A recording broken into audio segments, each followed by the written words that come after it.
Nothing in the house looked abnormal. There was just too much of it, like a smile with too many teeth.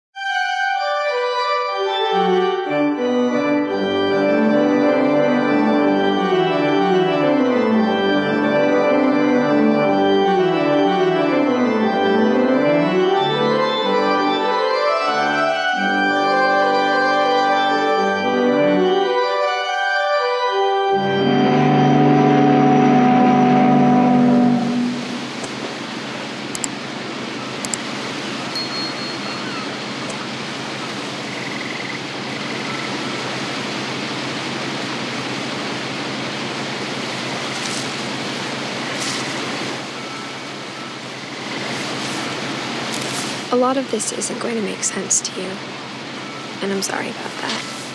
I'm just going to start at the beginning, with the house.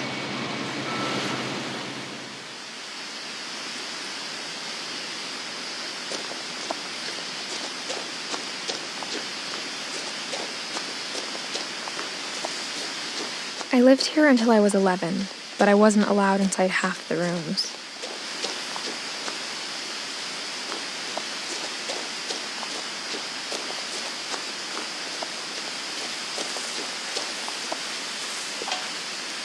Inside the mailbox were bills from 7 years ago, marked urgent, open immediately.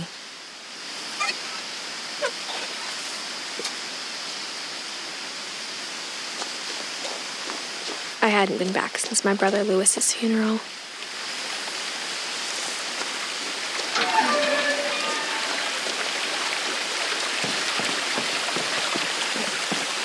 In her will, my mother left me a key, but didn't tell me what it unlocked. Maybe she thought I'd know, or she thought that the mystery would be enough to bring me back.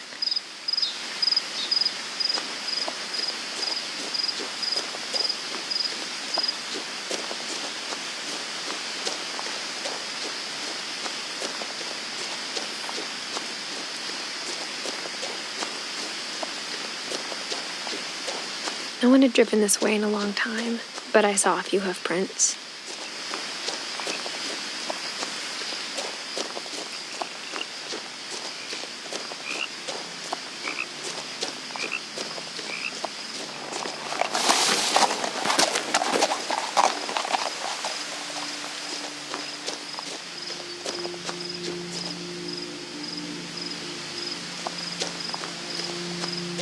The truth is, even after I inherited the house, I never thought I'd come back to it. But now I had questions about my family that only the house knew the answers to.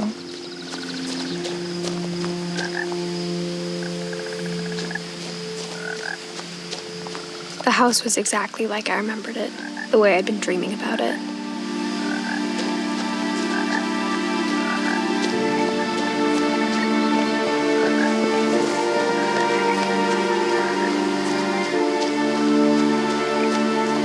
As a child, the house made me uncomfortable in a way I couldn't put into words. Now, as a 17-year-old, I knew exactly what those words were. I was afraid of the house.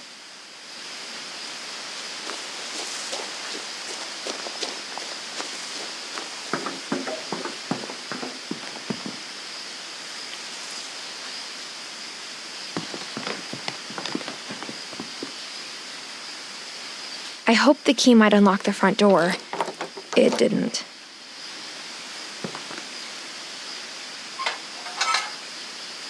Looking in, I felt like the house itself had been waiting for me.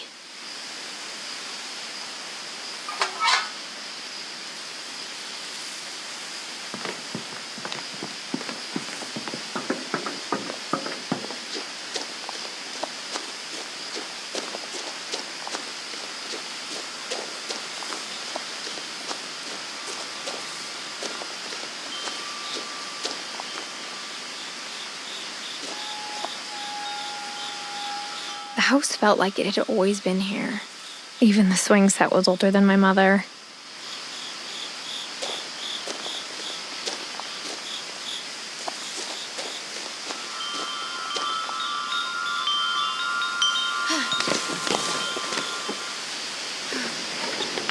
Crawling through the doggy door used to be a lot easier when I was 11.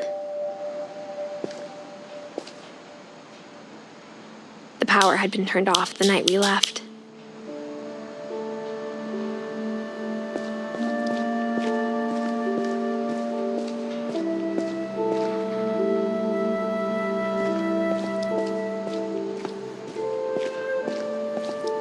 For the first time in years,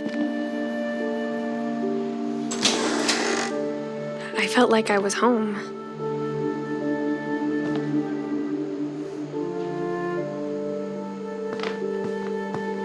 But instead of a family, there were just memories of one.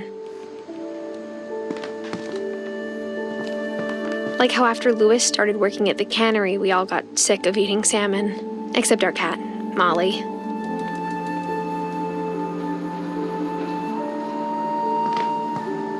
Or how only one restaurant would deliver to our house, so we had Chinese a lot.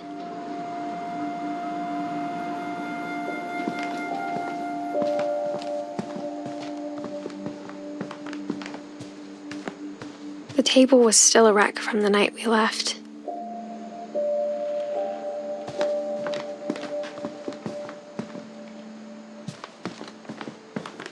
My mom was the only one of us who could imagine Great-Grandma Edie living in a nursing home.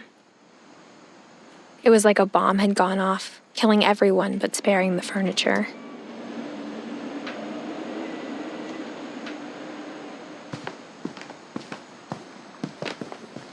Nothing in the house looked abnormal. There was just too much of it, like a smile with too many teeth.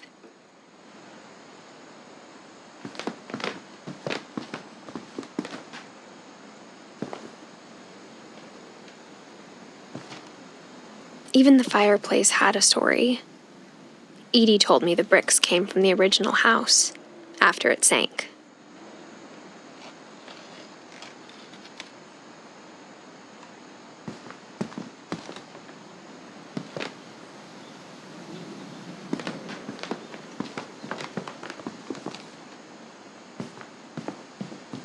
Mom always told me to stay out of the basement, so I wasn't too surprised when the key didn't fit.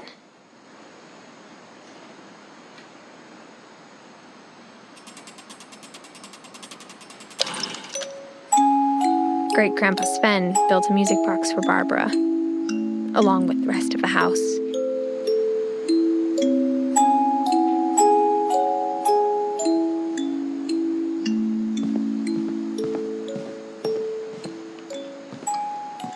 My mom wasn't much of an optimist, but she never stopped believing that my brother Milton was alive.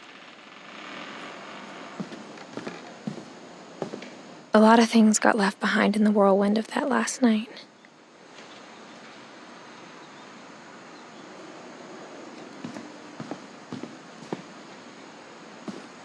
After Milton disappeared, Mom sealed up all the bedrooms. Then Edie retaliated and drilled peepholes.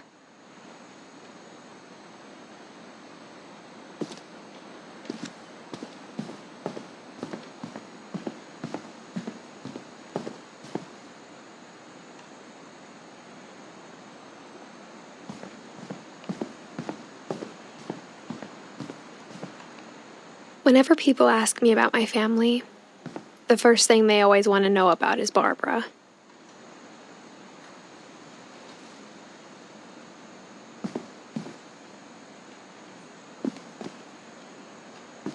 Mom must have locked the third-floor stairs on the night we left.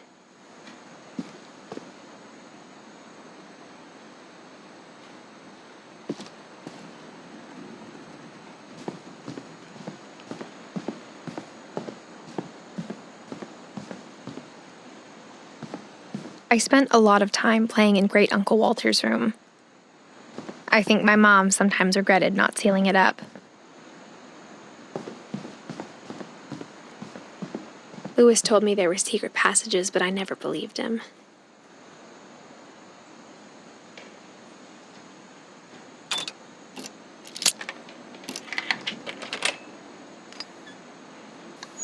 Turns out, my mom was really good at keeping secrets.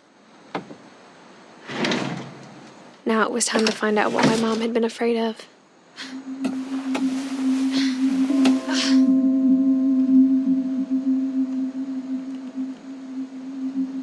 Reading this, maybe it sounds like I had a plan, but I had no idea what was behind that door.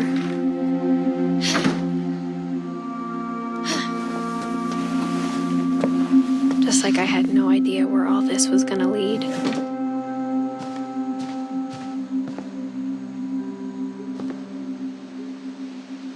I got the sense Edie had spent a lot of time here before my mom sealed the doors.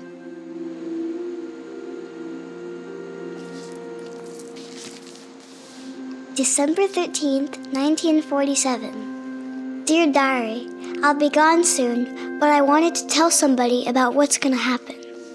It started when Mom sent me to bed without dinner. I woke up and I was starving, so I looked around for something to eat.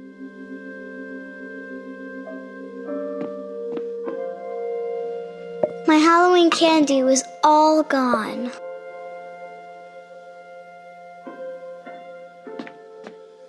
The gerbil food was dry, but I didn't mind it.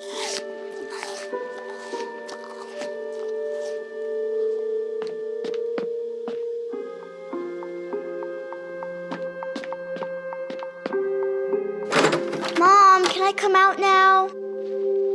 Sweetheart, it's late. Go to sleep.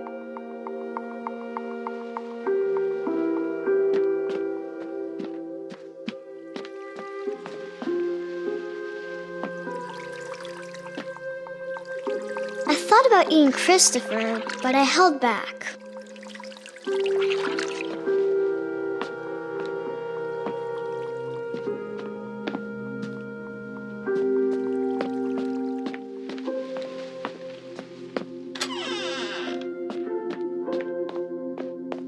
I kept eating and eating.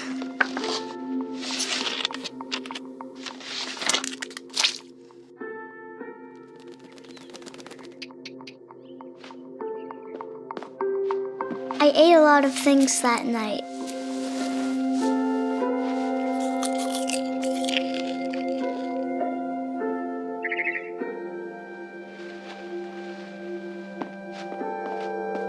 Then I heard chirping outside my window. It was a barn swallow going back to her nest. I reached out for her.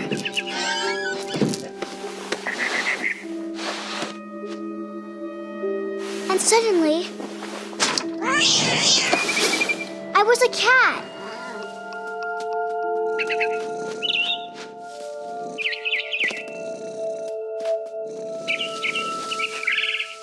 I tried to be quiet, but the bird was really scared.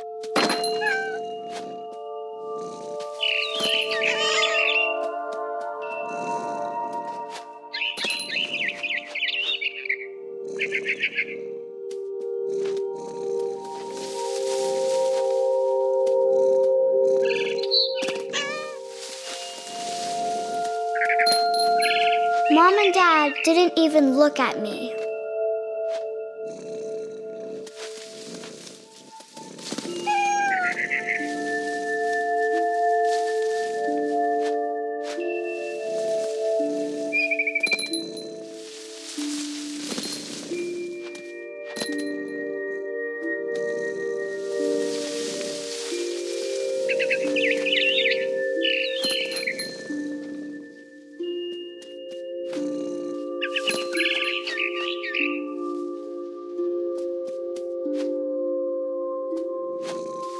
I jumped and I almost got her.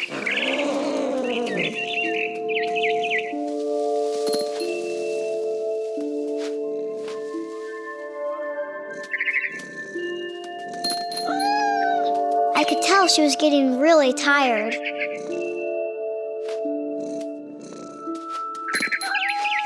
Now I was up in the big tree. I promised Dad I wouldn't climb it anymore. All I cared about was eating that mama bird.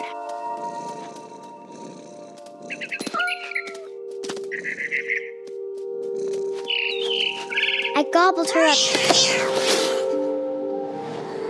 And suddenly, I was an owl. First, all I heard was the wind. Then I heard little teeth nibbling in the grass.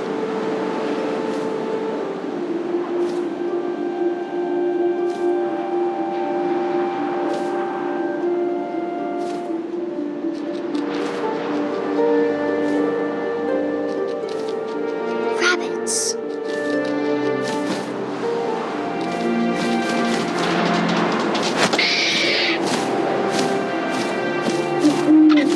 I imagined his face looking up and seeing mine through my talons. I swallowed him up, and I didn't chew one bit. Then I flew off to find something bigger.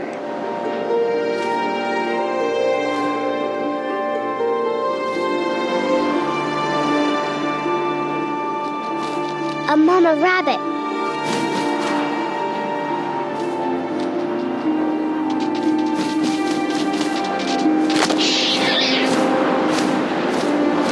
She was almost too big to carry. I started choking, but I couldn't stop eating. And suddenly, I was a shark.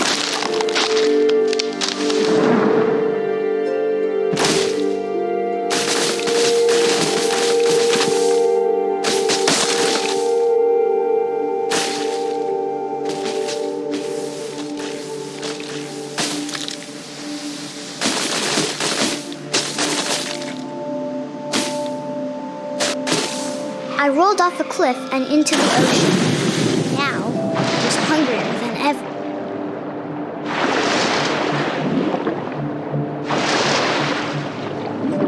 I wanted fat, juicy seals.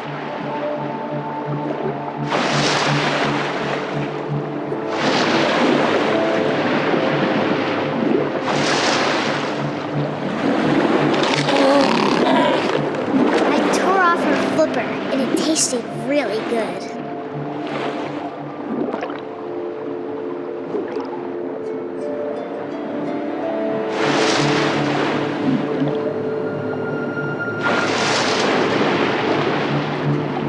I grabbed on tight.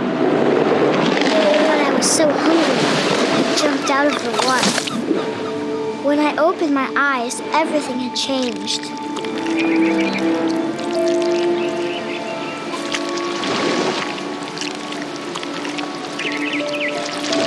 Now I was a monster, and I smelled people everywhere.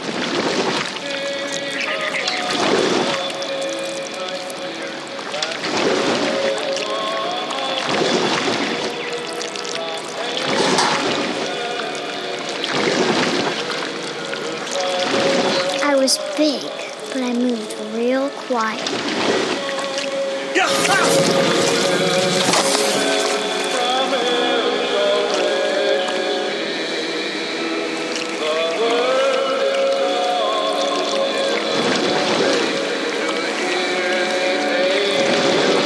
I wanted to stop, but also I didn't.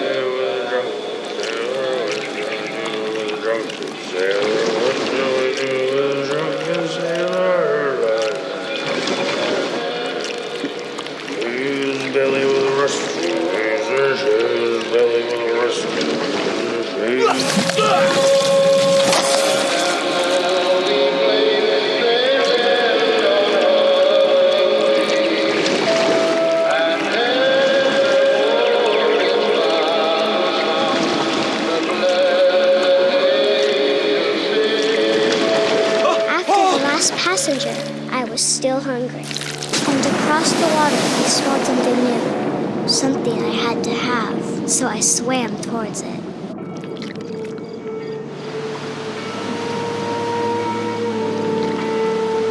I slithered onto the sand, and the good smell went into an old pipe.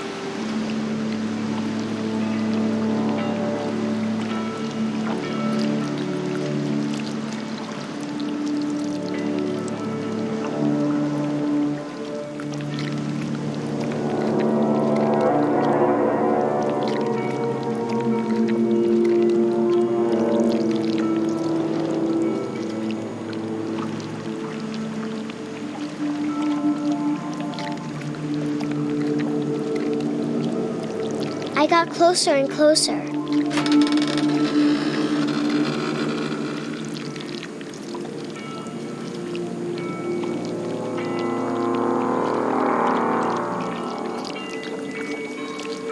All of my stomach started growling. And suddenly, I was me again. I held my breath for a long couldn't hear anything. I think it's waiting for me to fall asleep. But it's not going to wait much longer. It needs to feed, and we both know I will be delicious.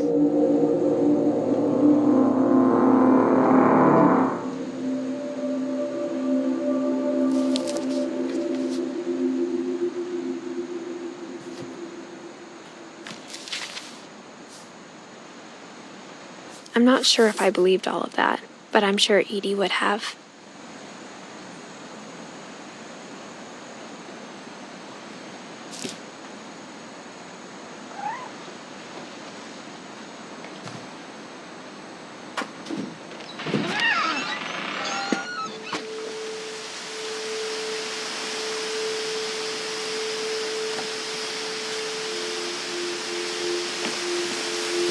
This will be obvious later, but my mom never told me any of these stories. Edie would have, but Mom didn't like bringing up the past. Though, when we adopted a stray kitten, she was the one who named it Molly.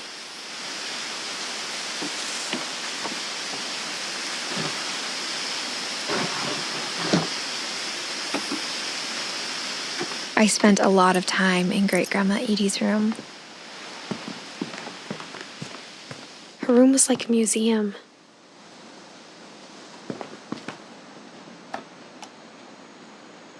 For 500 years, the Finches have been famous throughout Norway for their fortune and misfortune. Odin Finch buries the latest victims of the family curse, his wife Ingeborg and their newborn son, Johan. On January 7th, 1937, he set sail with his family and his house, hoping to leave the curse behind. But 40-foot waves off the coast of Washington send the house and Odin to the bottom of the sea.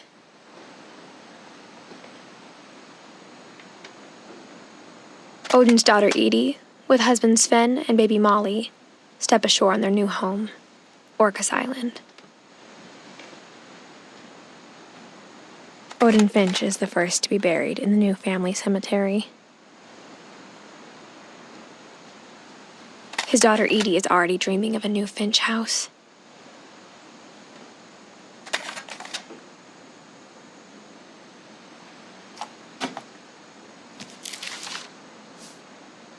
Whatever's wrong with this family, it goes back a long ways.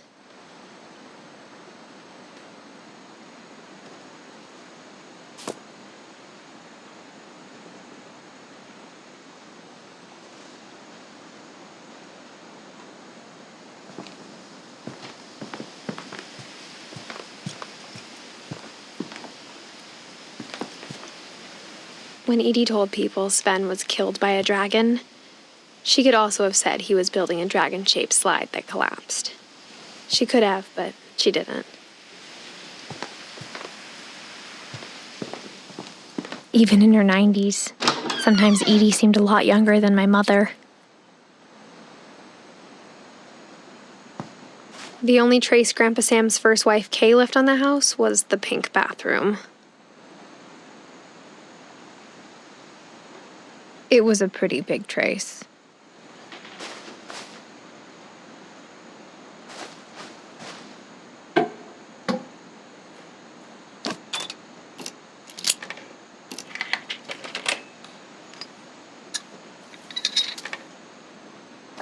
There's a secret in this bathroom.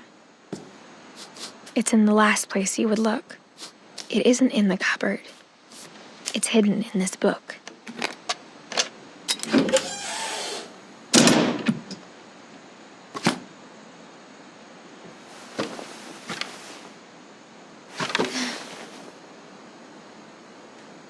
Sven gave Sam an old camera he'd refurbished. He never put it down.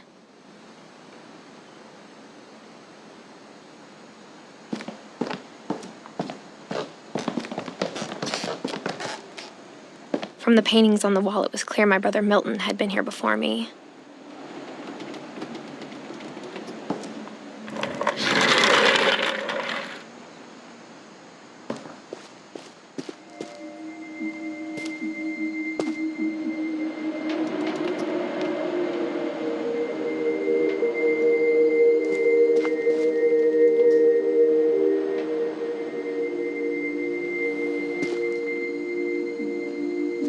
I knew Grandpa Sam had a twin, and that he never talked about him.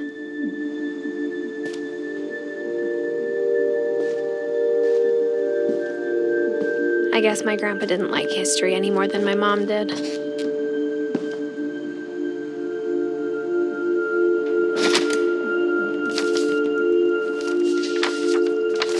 How I Want to Remember My Brother by Sam Finch. The thing I remember is that when he made up his mind, that was it. My brother said he'd die before he ate another mushroom, and he did. At Barbara's funeral, we swore we'd never be afraid again, and he wasn't. I think Calvin always wanted to fly. Sam! Calvin! Dinner's ready! Coming! But that day, he finally made up his mind to do it. I told him going around was impossible. Maybe if I hadn't said that.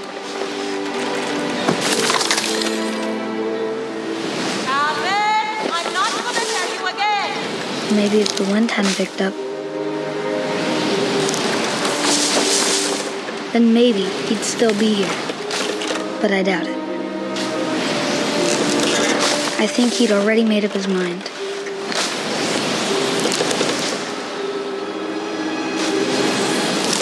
That's what I want to remember about my brother.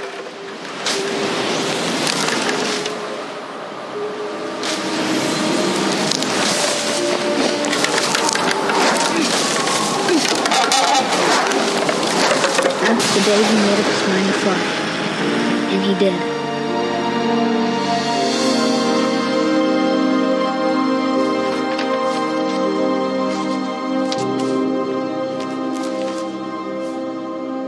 Calvin's story felt strangely familiar. When I was younger, I remember trying to do the exact same thing.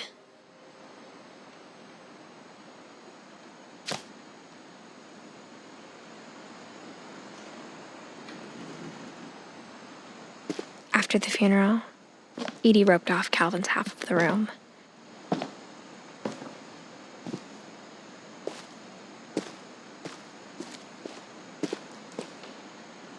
Mom said Grandpa Sam enlisted at 18 and never set foot in the room again.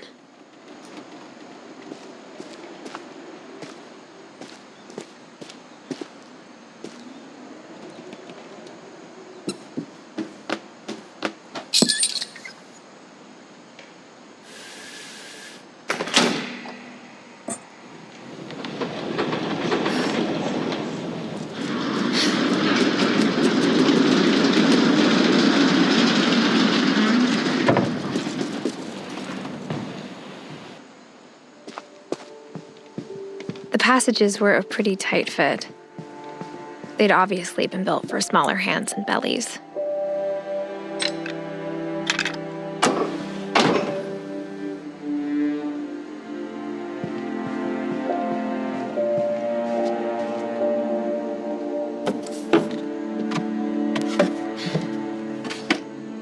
Growing up, I always thought of Barbara as a child star.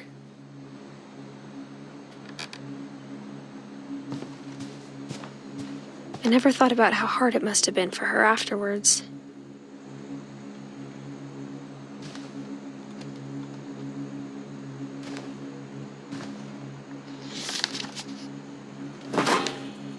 Of all the stories people wrote about Barbara's death, I'm surprised Edie saved this one.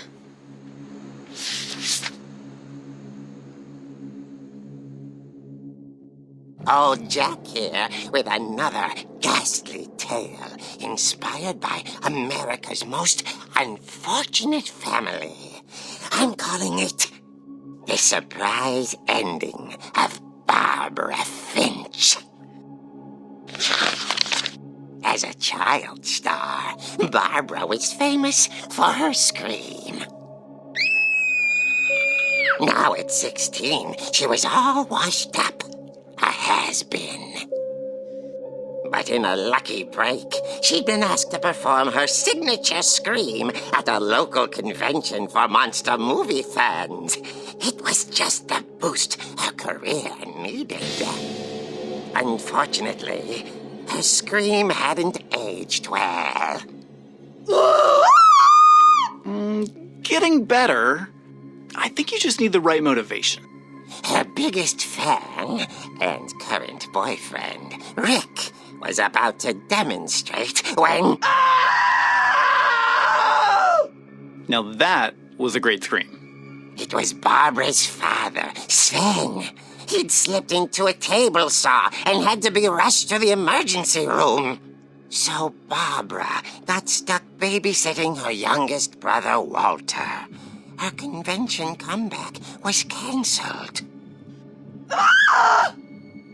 Okay, I'm hearing frustration, but I'm not hearing terror. What if I tried... A gang of hoodlums in Halloween masks have been terrorizing Orca's Island tonight. Police are urging residents to... That came from the basement. You're right! Also, I loved your delivery on that. Why is your basement door locked? Because my dad likes making puzzles and secret passages. There's a key hidden in the music box. The secret is to keep winding and winding until finally the key pops out. Thanks, babe. I'll be back in a sec. 20 minutes later, Rick hadn't returned. So Barbara went to look for him, right on cue. She reached for the music box. And as she wound the key, she listened for Rick, but the house was silent.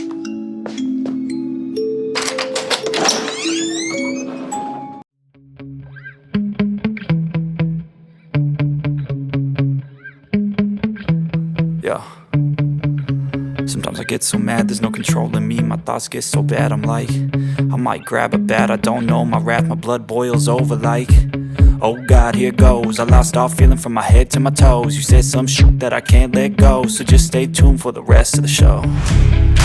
So have you ever felt betrayed? Switches how you see things, realize something needs change. Cause I know you got me f***ed up. Let me show you what's up. Cause enough is enough. I'll take a face full of pavement just to make a statement. I know there's no turning back. Oh God, adrenaline. Oh. Rick? Barb, relax. I was just trying to scare you to help you find your scream. Well, I'm not scared, Rick. I'm furious. Then act furious. All I'm getting from you now is that you're hurt and confused and She threw him out, but she kept a little something to remember him by. Barb, have you seen my other crutch? And she was still holding it when she fell asleep watching the late picture show. Hours later... Barbara! Walter, what's going on up there? Ah! Okay, I'm coming up, but if this is a trick, you're dead, Walter. I don't know, my wrath, my blood boils over like, oh God, here goes. I lost all feeling from my head to my toes. You said some shit that I can't let go, so just stay tuned for the rest of the show. So have you ever felt betrayed? Switches how you see things, realize something needs change. Cause I know you got me f***ed up. Let me show you what's up. Cause enough is enough. I'll take a face full of pavement just to make a statement. I know there's no turning back. Oh God, adrenaline wasted, so mad I can taste it. I know there's no turning back. I'll do what it takes, I ain't making mistakes like that. I'll bleed on your face to make you go take it back. I'll lose my shit, I go crazy when I'm mad.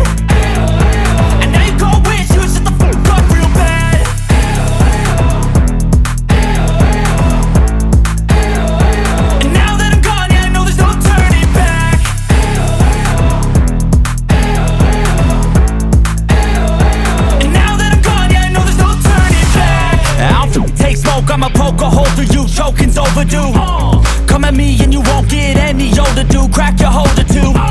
Heating up inside of me, blood so violently. Thanks for trying me. Now it's finally time to see how this rivalry becomes a dynasty.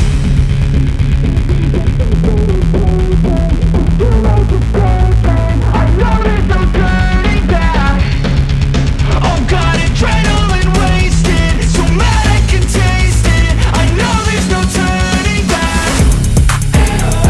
I'll do what it takes, I ain't making mistakes like that. I'll bleed on your face just to make you go take it back. I'll lose my shit, I go crazy when I'm mad. And now you go wish you would shut the fuck up real bad.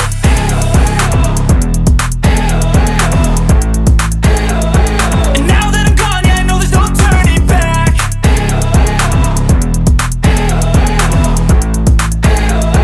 And now that I'm gone, yeah, I know there's no turning back. At the door, she heard whispering. It was coming from inside the house.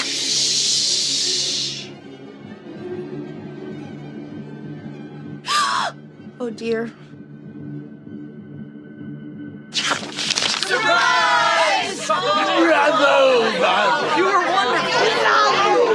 monsters had come to surprise her. For Barbara, it was a dream come true. Then she saw what kind of monsters they were, and she realized what was about to happen. She was going to be famous.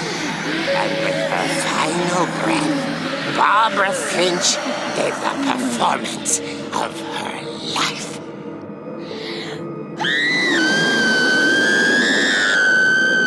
I wasn't there myself, but I hear Barbara was magnificent. Poor girl. She had a taste for stardom. But unfortunately, so did her fans. Of course, the police blamed it all on poor Rick, who disappeared the same night. And little Walter, hiding under his bed the whole time.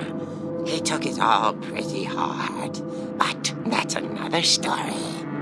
As for Barbara, tucked inside the music box is all they ever found of her. Her ear. Now that's what I call a real eerie tale.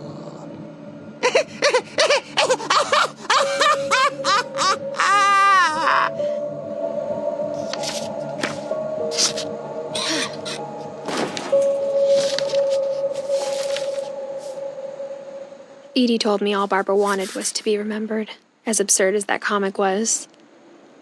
Maybe what Edie saw was a happy ending.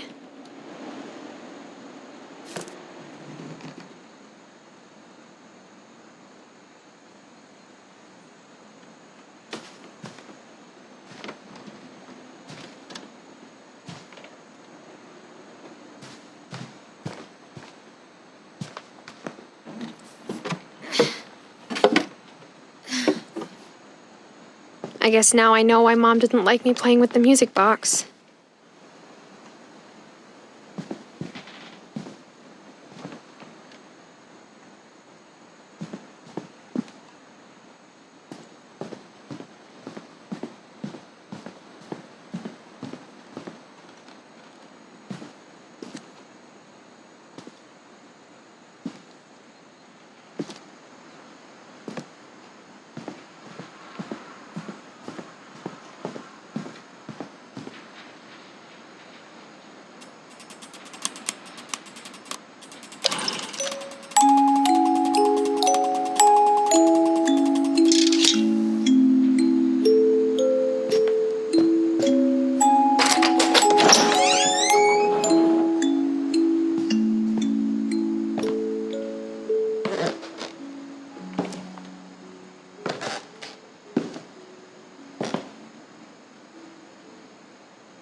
Mom said the basement was off limits, unless I wanted another tetanus shot.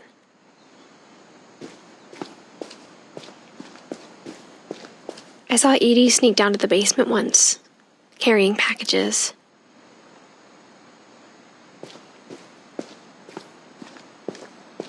I thought maybe she was hiding presents.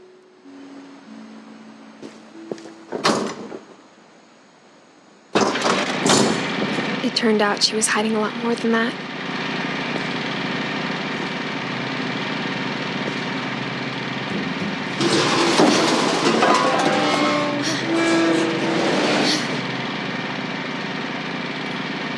I remember asking Mom once about where Walter had gone. She said after Barbara died, he got as far away as he could. If there's a pattern in all these stories, I think it's that none of us has gotten very far.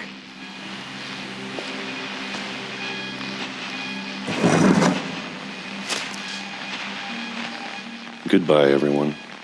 I can't believe I've been down here for 30 years.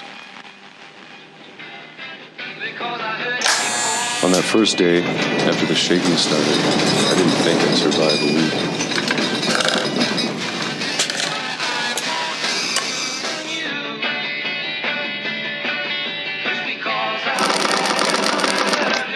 But after a few days, I settled into a routine. That's what kept me sane.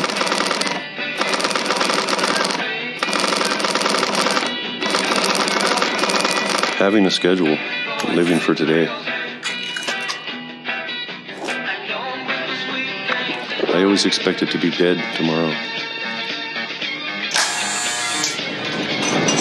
But if you wait long enough, you get used to anything.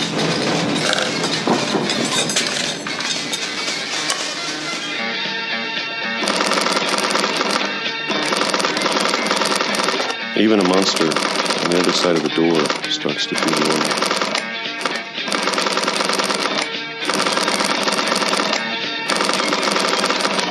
Almost friendly.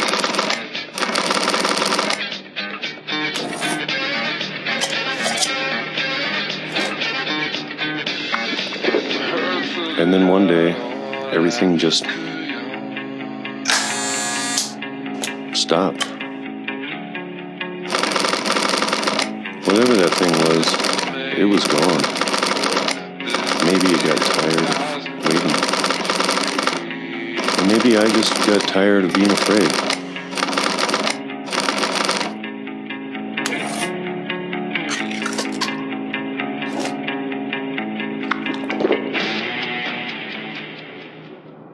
It's been a week now, the longest in 30 years. I'm done waiting. I have to leave while I still can.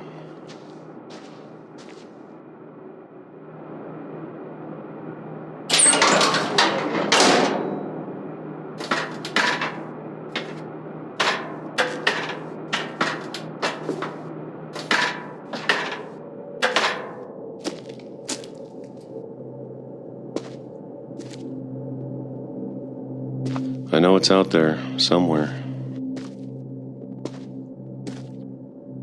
Whatever killed Barbara and Molly and Calvin. Maybe this is all a mistake. But I need to stop living the same day, even if it kills me.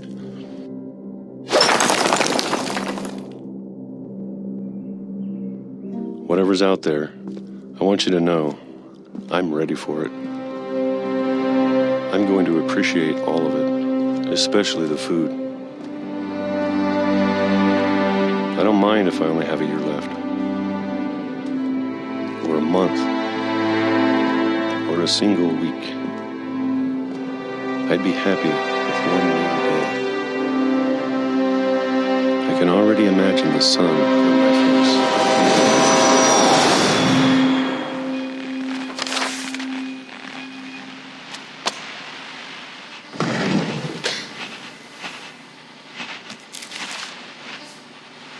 Walter died when I was 6. I can't believe my mom never told me he was down here.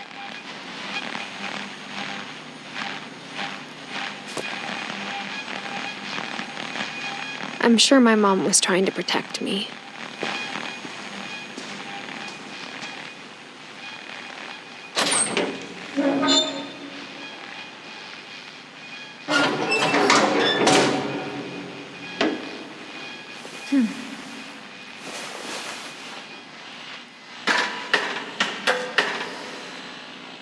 Maybe she was afraid I'd end up like Walter. But if she never told me about an uncle under the house, I can only imagine what else she was hiding. I don't want to make the same mistakes she made. Trying to bury something that's still alive.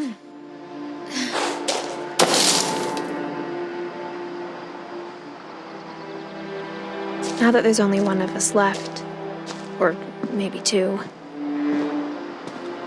I thought it was time I heard the stories for myself and found out what happened to everyone else.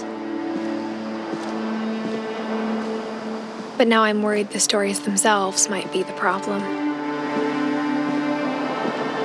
Maybe we believed so much in a family curse, we made it real.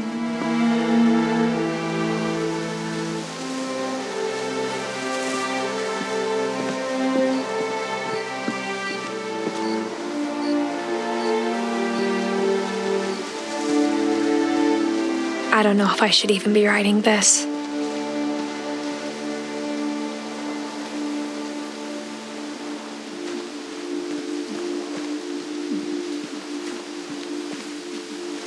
Maybe it'd be better if all this just died with me.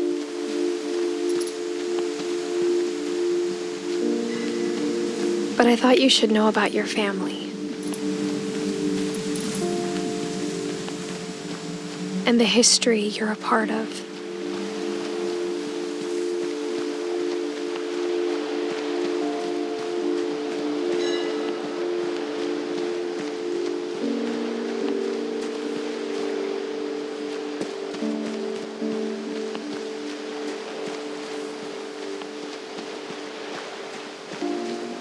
Though to be honest, I feel as lost as you probably do right now. I think the people in these stories believed them, for what that's worth.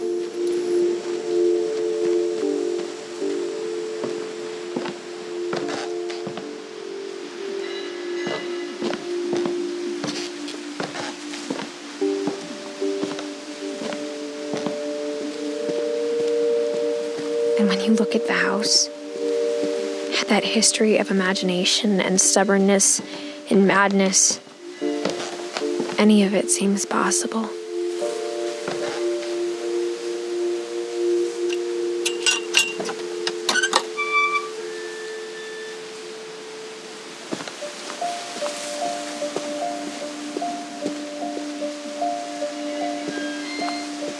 I think we've been surrounded by death for so long, we've just gotten used to it. What kind of family finishes building a cemetery before starting the house?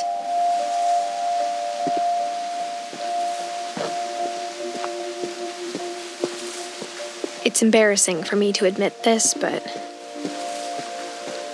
the pet cemetery made me more uncomfortable than the human one. 3 of the gerbils were mine, and 2 had been my fault.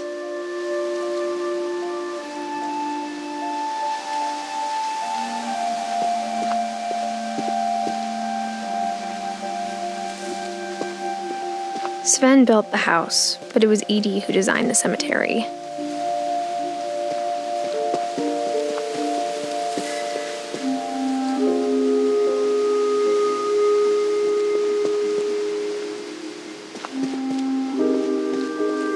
I'm sure Odin's monument had been Edie's idea. My mom was always trying to move on, but for Edie, the past never went away. She could see it poking out of the water at low tide.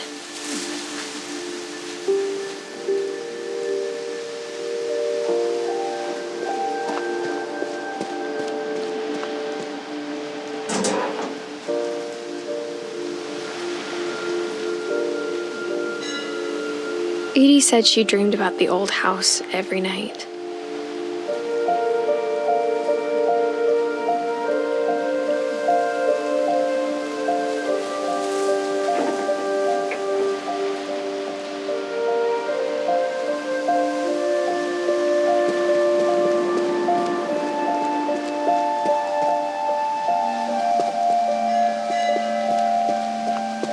Edie's side was always easier for me to understand. But the older I get, the more I can see where my mom was coming from.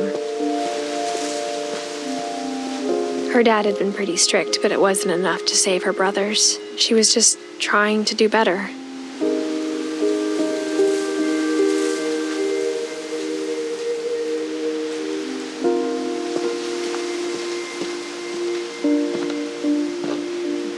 She lost 2 of her brothers, just like I did. I get why she tried so hard to protect us.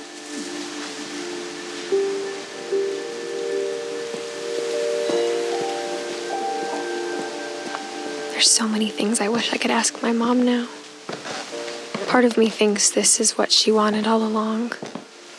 For me to come back someday and find everything out for myself.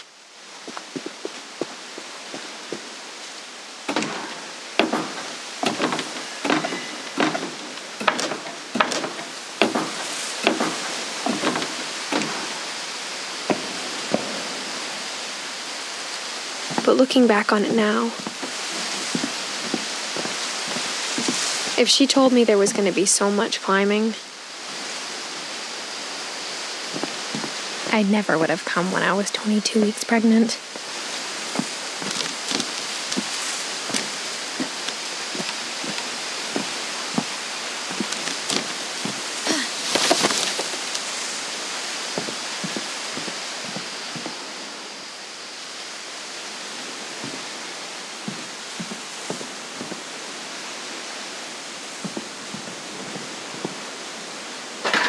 I never met Grandpa Sam, but I think he and my mom had a lot in common.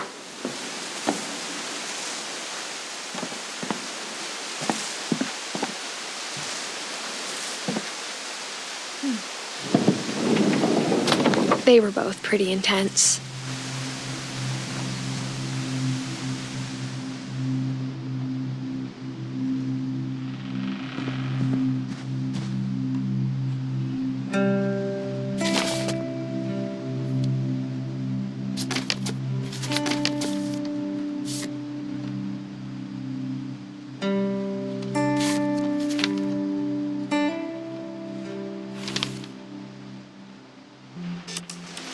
Dawn, I promise, you'll never forget this weekend. Yes, sir. These memories are gonna last a lifetime. Am I gonna have to shoot anything? It's a hunting trip, Dawn. Shooting is strongly encouraged. What? Perfect. It's gonna rain the whole weekend, isn't it? Please just take the damn picture. Hey, language. Did you want to get a picture of me or what?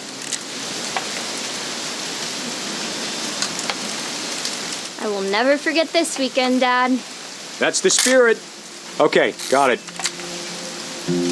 I'm gonna take some pictures, okay? Just be careful.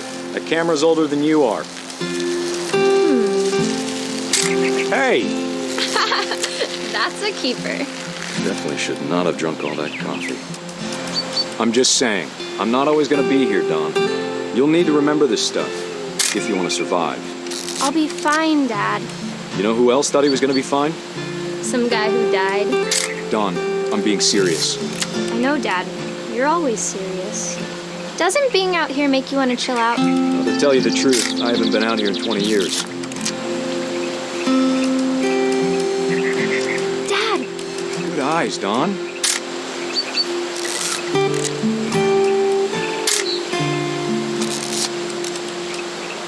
Before you take the shot, let me get a picture of you.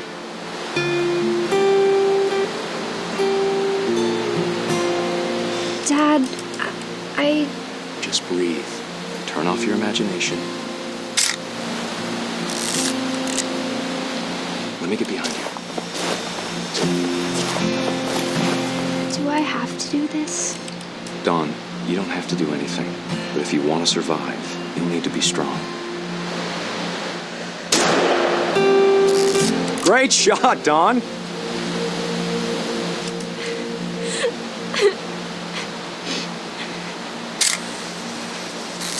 I'm proud of you, Dawn. Always remember that, okay?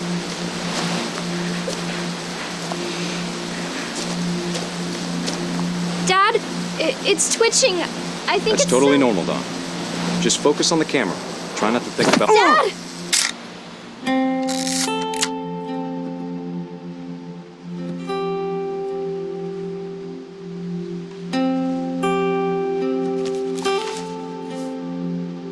Of all these stories, that's the one I wish most that my mom had told me.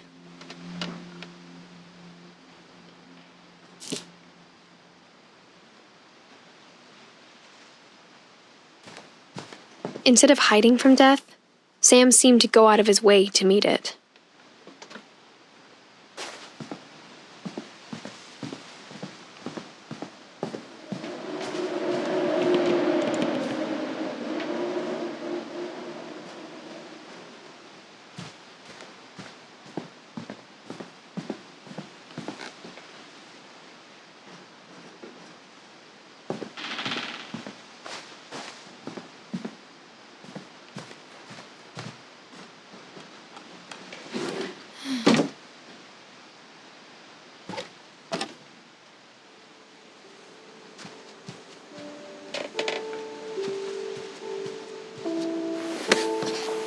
After Sam died, my mom and Edie got really close.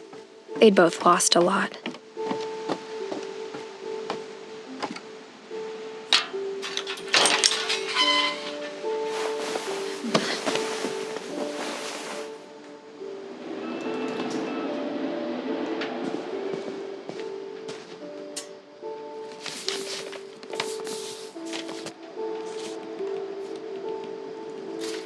Dear Kay, do you remember the way Gregory used to laugh when he thought he was alone?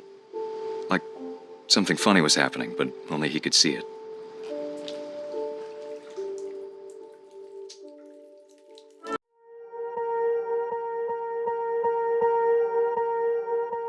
Swear I won't forget this, why do I regret this? In my mind reckless, thoughts are feeling endless. Sitting up I'm breathless, anxiety's infectious. I feel so defenseless, betrayed and embarrassed. I hate being open, I hate being broken. I feel like an ocean filled up with emotion. Anger ain't a potion, rub it on like lotion. I can feel it soaking, reopen, the scars have awoken. Vaccination's over, Gregory, it's time to... Hold on, sweetie. Hello? Sam, I told you I don't want to talk right now. I wonder what he saw.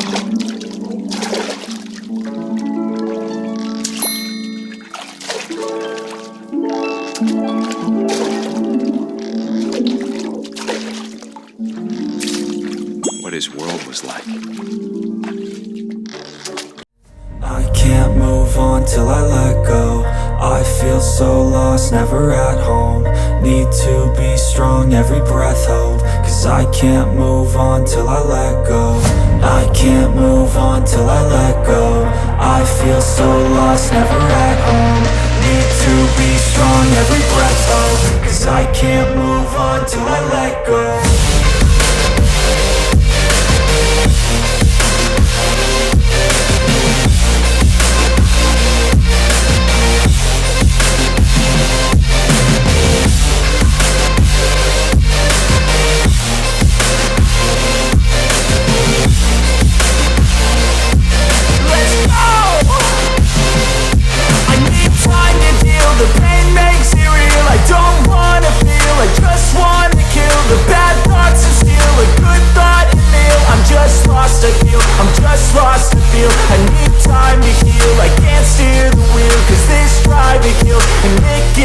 A nice road it feels. I slip off the peel and crash all the steel. Will I ever heal? I can't move on on till I let go. I feel so lost, never at home. Need to be strong, every breath hope. Cause I can't move on till I let go. I can't move on till I let go. I feel so lost, never at home. Need to be strong, every breath hope. Cause I can't move on till I let go.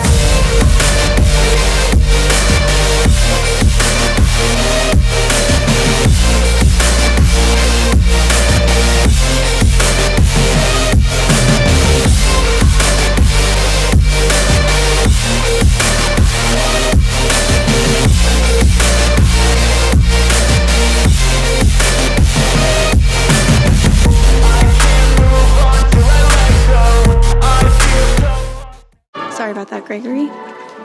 I know you did everything you could. Maybe if I hadn't called that night. Damn it.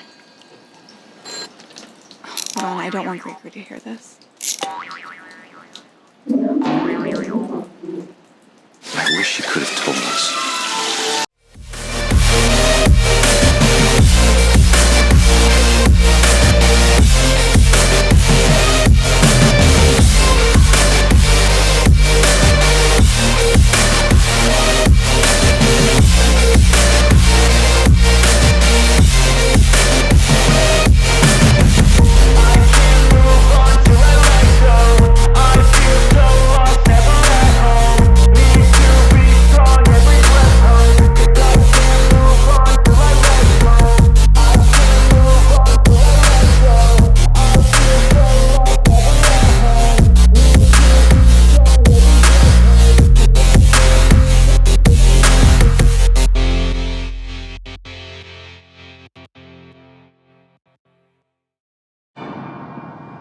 Good luck, Kay. Love, Sam.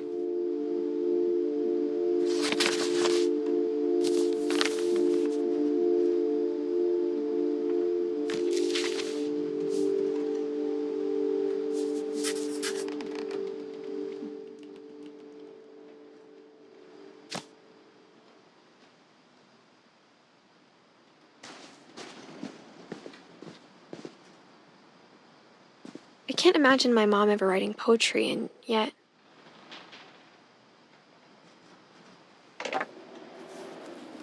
A poem for Gus, who always said the wedding was a bad idea.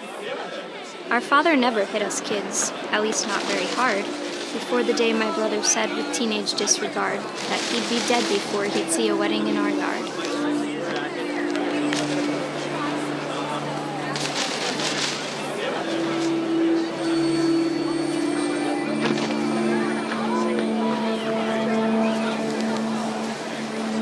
My father made him come, of course, but Gus stood far apart, just flew his kite and bottled up the storm inside his heart.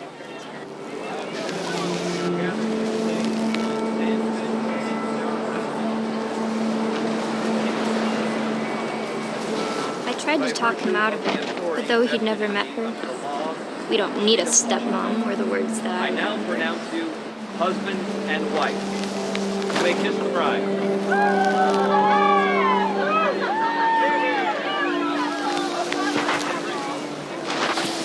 When the time for photos came, Dad ordered him to come here. But Gus declined and as a sign held up his middle finger.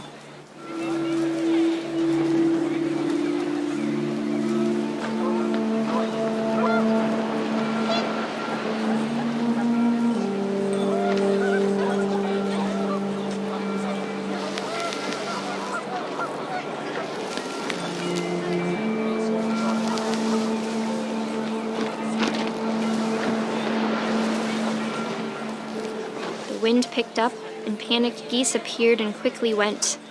But all the humans did that day was go inside the tent.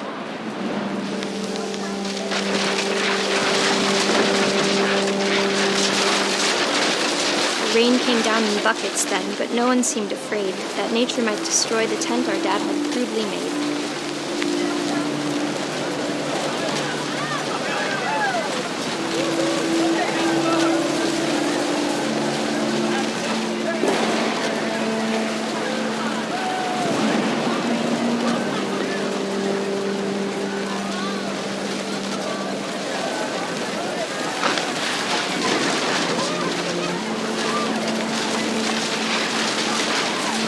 thunder sounded much too close and full of angry power.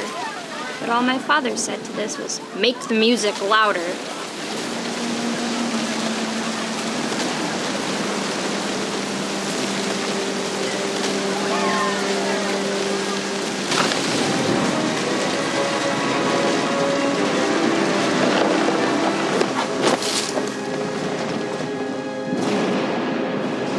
I wish that I could truly say I thought about you on that day.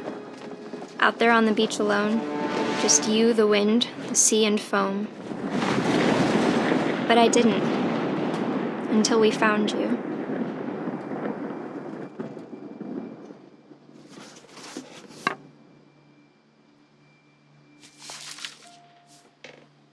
She never talked about him, but Mom told me once if I was a boy, they were going to name me Gus.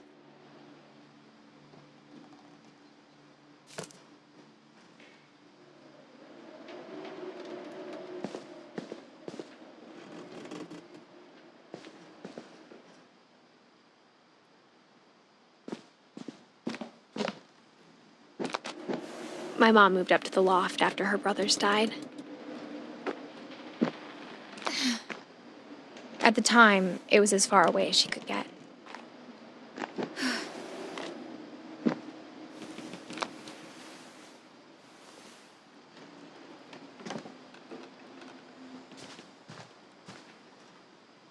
She spent a summer building houses in Calcutta, where she met my dad, Sanjay.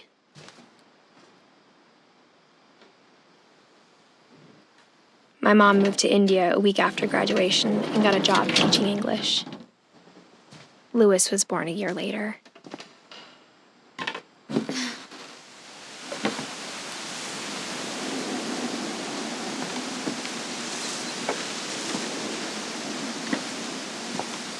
When my dad died, I don't think Mom knew where else to go. I'm sure Edie was happy to have her back.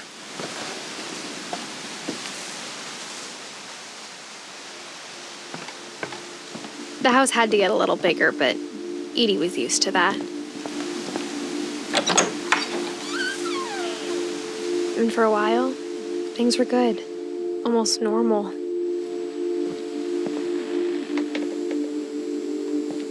But it didn't last.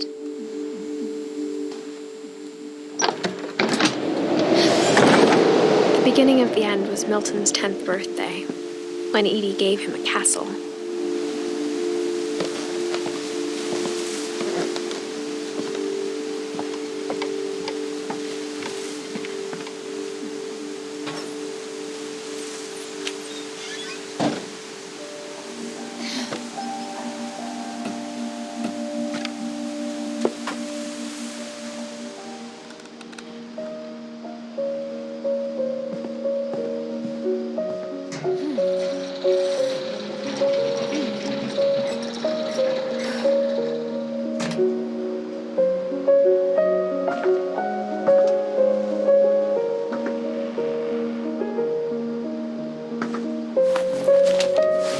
Milton Finch in The Magic Paintbrush.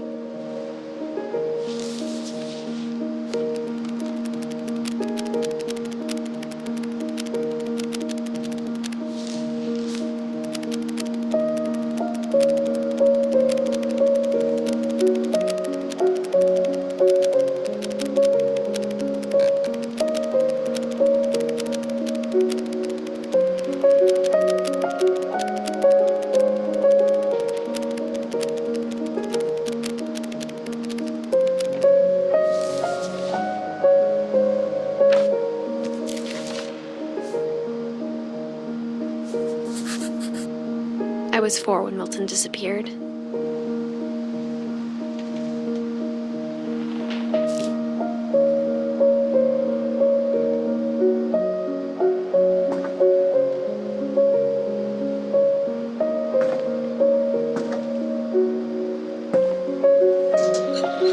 Mom spent months searching for my brother, and she sealed the doors.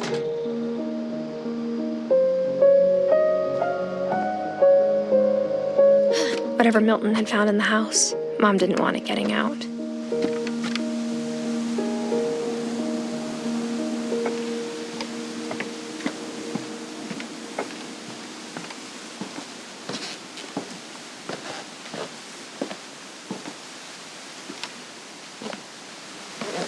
Mom definitely blamed Edie, but I think Louis blamed himself. After he graduated, he just spent more and more time in his room, until Mom got him a job at the cannery.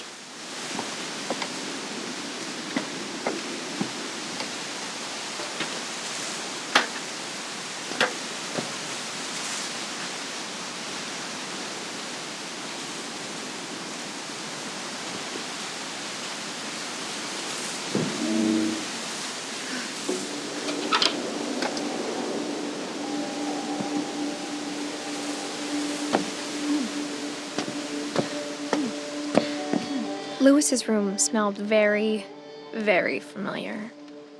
That part of him lived on.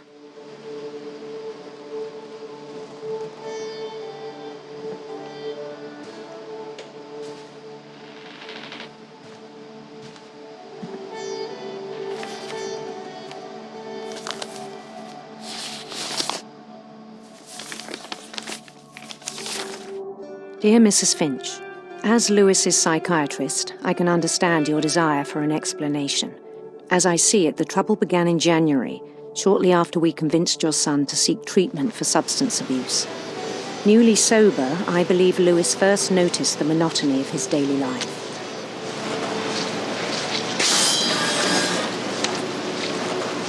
He kept working at the cannery, but he withdrew part of himself. In our sessions, I saw the same behavior. His mind began to wander. I asked him to describe it. He said he started small, imagining a labyrinth. He'd feel his way about. Then something moved. Bats. And toads.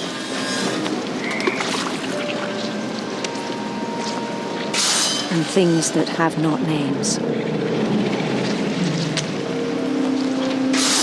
He knew it was all in his head.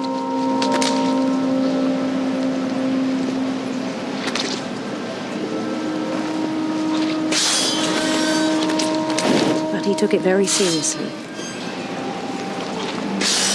I had hoped he'd find himself.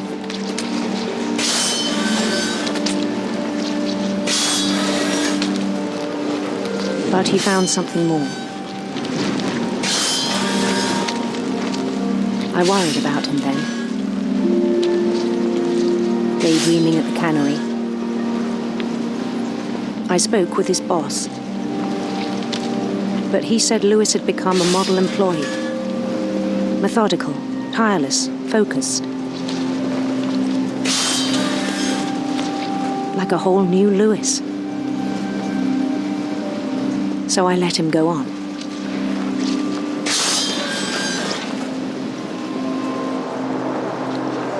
I even encouraged him. It seemed very promising at first.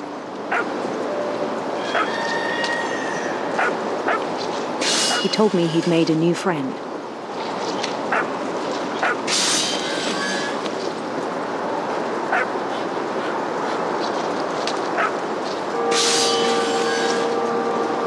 On the edge of a city he named Louis-topia. He built the city up slowly, brick by brick.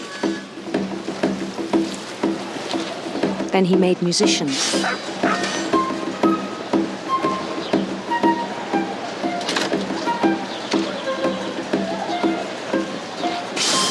And songs for them to play. He talked about starting a band. And he was always humming something. Every day his imagination grew stronger.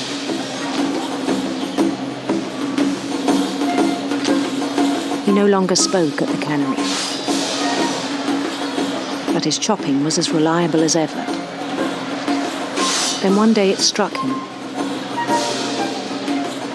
that all the cheering crowds, even the stones under his feet,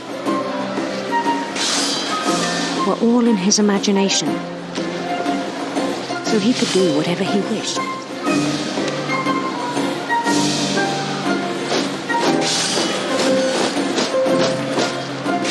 He held an election for mayor. And he won. They begged him to stay, but his mind was already wandering. It became a game for him.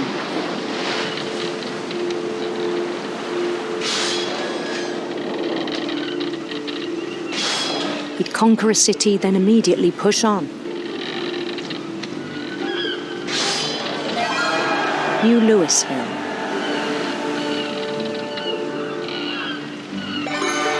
St. Louis.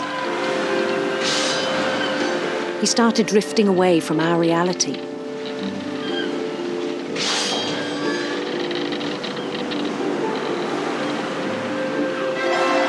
Minneapolis.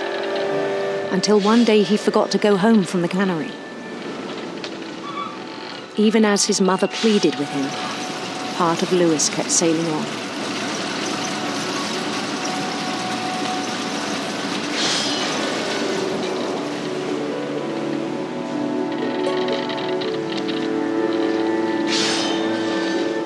In Louisburg, he heard rumors of a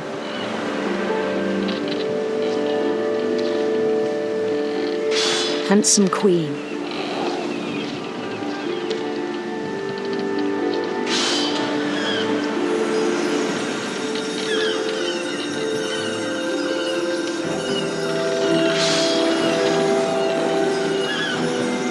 The queen was on her own quest for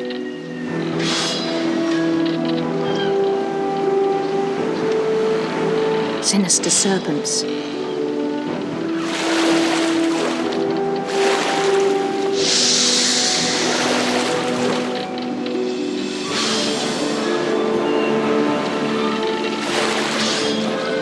He followed the sound of her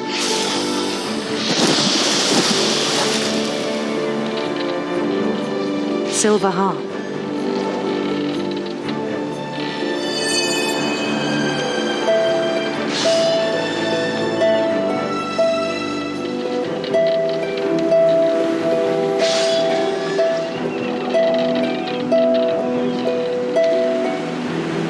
His chase led him to a golden palace east of the sun and west of the moon.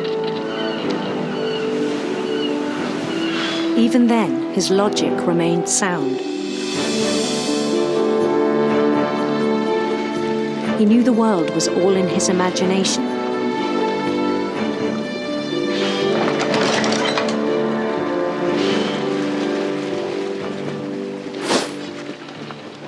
But he was so proud of having created it.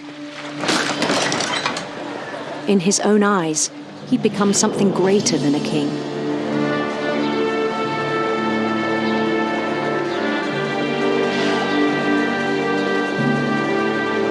For someone who'd never known success in the real world, I think it was overwhelming.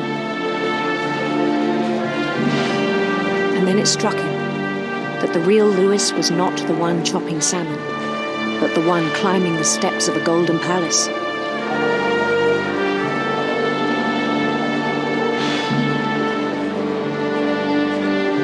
My imagination is as real as my body, he told me. It was hard to argue with him.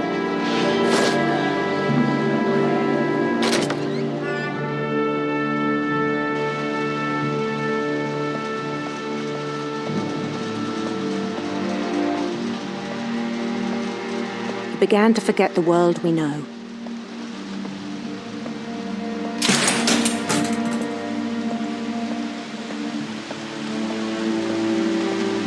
I think it pained him to remember Louis, the cannery worker.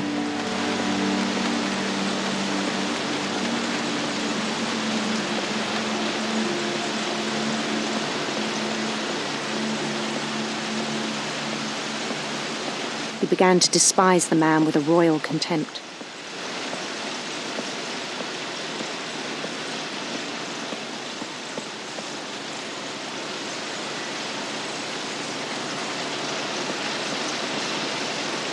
I still thought I could save him.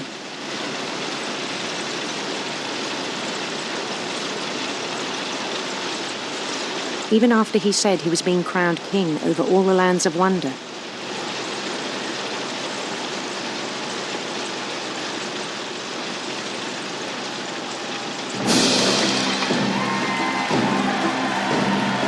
The palace would be packed with his companions.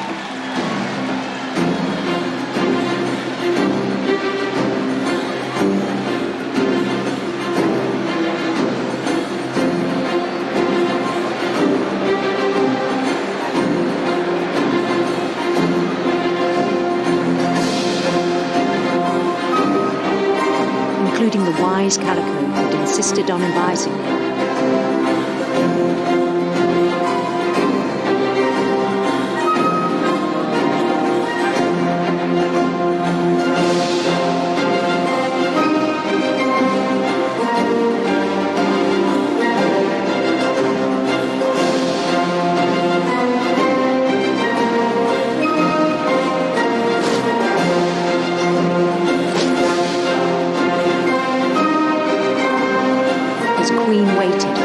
His crown.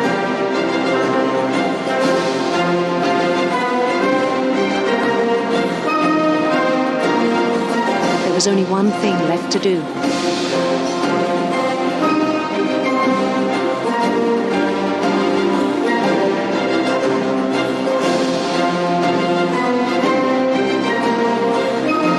Bend down his head.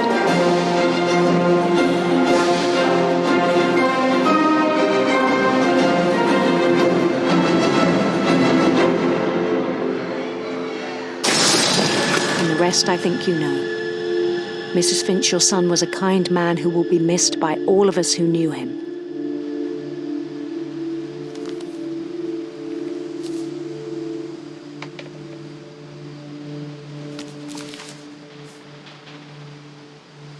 My brother was really cool. I wish you could have met him.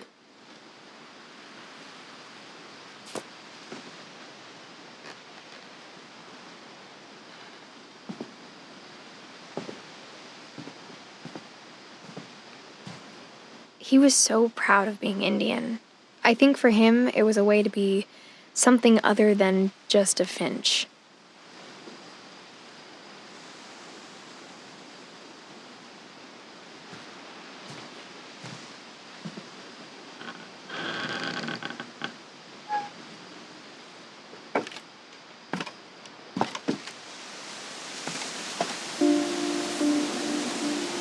On the way back from Lewis's funeral, my mom told me to start packing. She waited until the day before we left to tell Edie. I'm not sure if she wanted to make it easier or harder.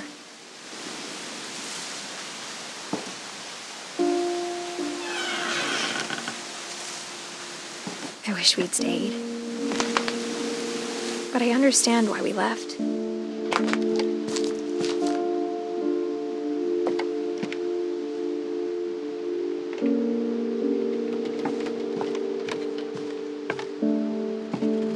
My mom ended up leaving everything behind.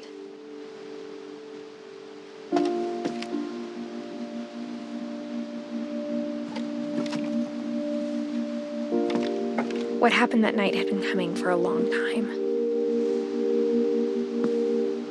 Maybe it should have come sooner.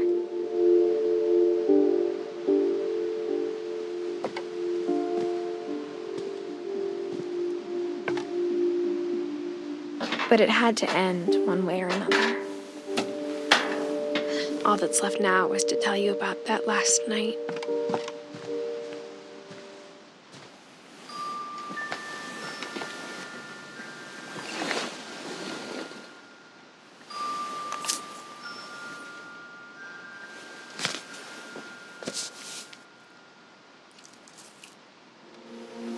That whole last day, Edie just watched us pack and didn't say a word.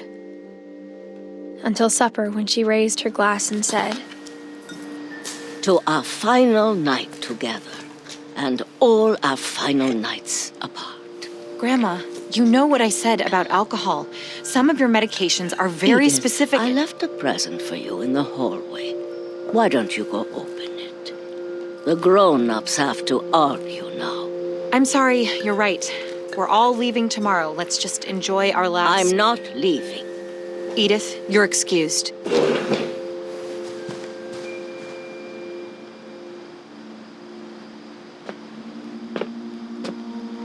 The power had been shut off that morning, but Edie always had plenty of candles. When my mom sealed the library, I don't think she knew about the other entrance, or that Edie had a key to it.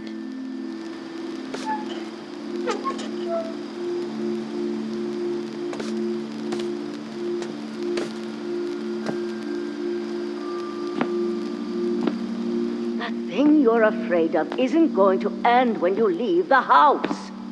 Edith has a right to know these stories. My children are dead because of your stories. I think it's best if Edith and I leave tonight.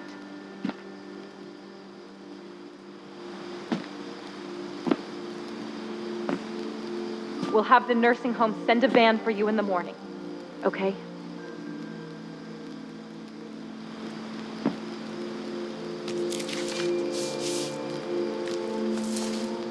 Dear Edith, there's so many stories I wish I could tell you, but there's only time for one. This is about what happened on the night you were born. That night, the tide went way, way out. It was the first and last time I ever saw the old house aground. There'd been an earthquake out in the middle of the ocean. They called it the lowest tide in 1,000 years. God, it smelled awful. You know, I've seen that house every day of my life.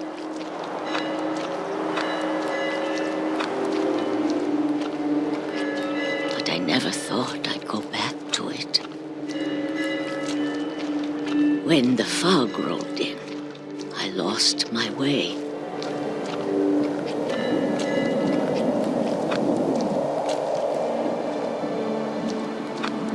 I got turned around.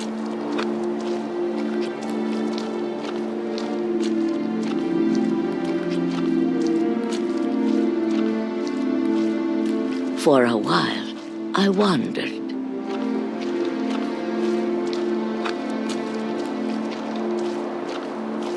I started seeing things.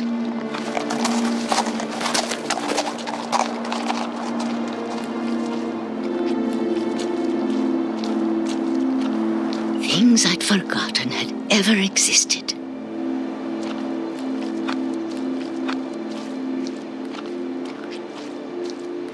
But when I saw them, they felt like old friends.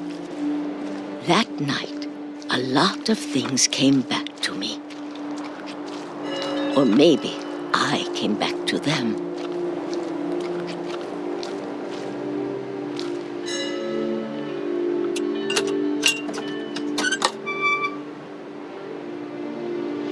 Things I can't explain, but that I need you to try and... Edith, what are you doing in here? It's mine. Edith! Mom, you're gonna rip it! Let go! I kicked and screamed, but Mom dragged me to the car. I never saw Great-Grandma Edie again. The next morning, the van came to pick her up, but she was already gone. After that, we moved around a lot.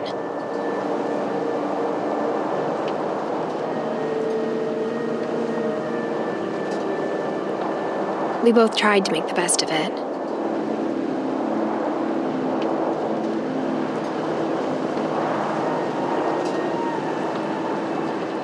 A few years went by.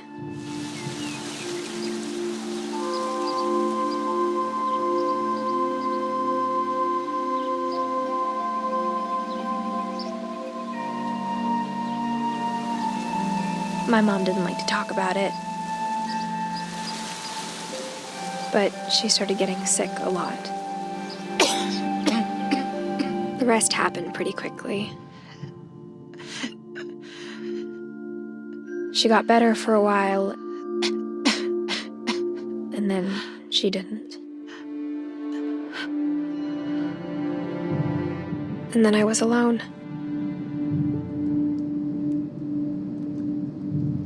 The last Finch left alive.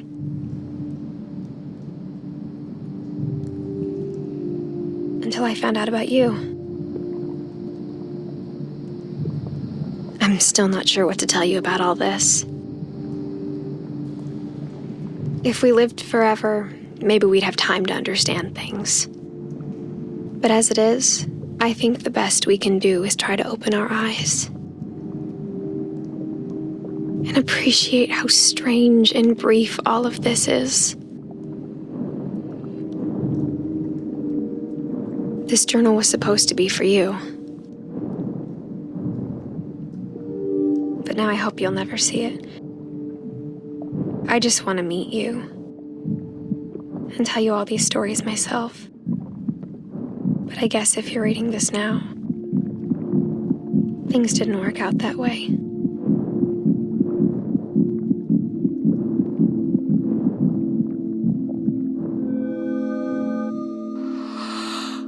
This is where your story begins. I'm sorry I won't be there to see it. It's a lot to ask, but I don't want you to be sad that I'm gone. I want you to be amazed that any of us ever had a chance to be here at all. Good luck.